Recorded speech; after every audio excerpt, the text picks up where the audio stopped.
Monsieur Michel Benoît. Bonjour tout le monde. Vous savez qu'au cours des 3 dernières années, j'ai fait 3000 heures de recherche personnelle et j'ai dévoilé de nombreux faits troublants ici au conseil municipal à la période de questions du public. Là, je fais un recul, j'ai regardé les contrats qui ont été donnés en 2009 et on a pressé sur l'accélérateur avant l'élection de novembre 2009 en donnant toutes sortes de contrats. Les noms qu'on entend à la commission Charbonneau, je les retrouve. Je retrouve des contrats, des baux pour des longues périodes. Donc, on s'était un petit peu avancé comme c'était un régime de fin de règne. Donc, on a annoncé aussi des nouveaux programmes de subvention à la propriété, à la rénovation. Sauf qu'aujourd'hui, il y a encore beaucoup de dossiers qui ne sont pas réglés et j'aimerais que vous portiez une attention particulière à ceux qui étaient pilotés par M. André Lavallée.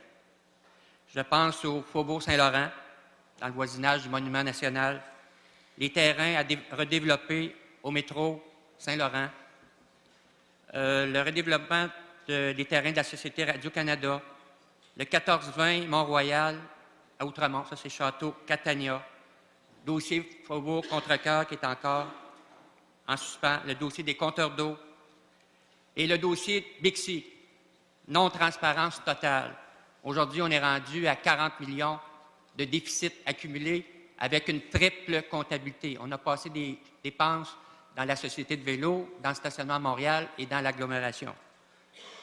Un problème aussi relié aux extras avec la redistribution des vélos qui est donnée en sous-traitance. On a même vendu les camionnettes dans la dernière année. On a toujours 900 vélos manquants. Ils n'ont jamais été livrés.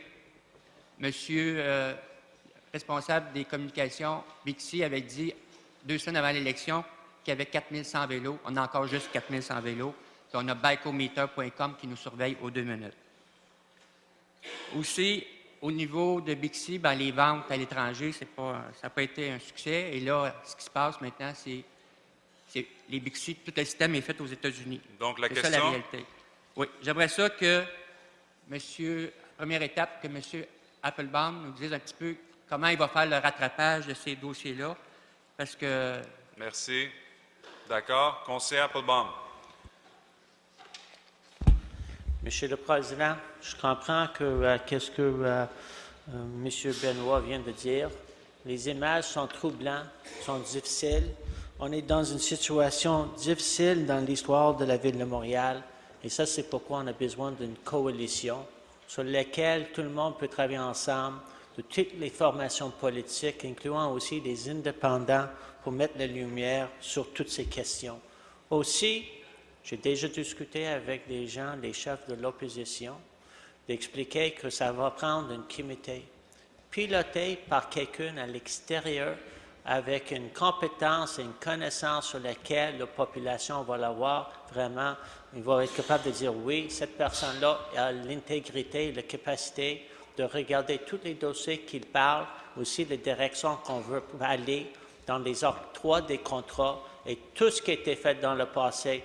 Oui, on a une cellule de la Ville de Montréal, je l'ai déjà mentionné, le directeur général, le vérificateur, le contrôleur, le service de contentieux, mais il faut qu'on va aller encore plus loin. Et on va travailler dans les prochains jours et les prochaines semaines pour décider c'est quoi le composite de cette comité et c'est qui va le piloter. D'accord. Donc, la même question à M. Deschamps, c'est ça votre deuxième question? Non, le deuxième volet, c'est plus sur le financement politique. Ça va Mais posez la deuxième question, allez-y. Deschamps. Vous vous souvenez que j'ai été ici là, au premier conseil après novembre 2009, quand il y a eu la formation du comité exécutif. Et comme citoyen, j'ai posé une question relativement à la petite caisse, la grosse caisse électorale et les donateurs. Et je n'avais pas vraiment eu de réponse. J'avais bien compris qu'on parlait de double comptabilité.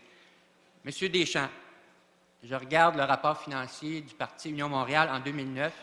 1. Vous n'avez pas donné de contribution politique à votre parti.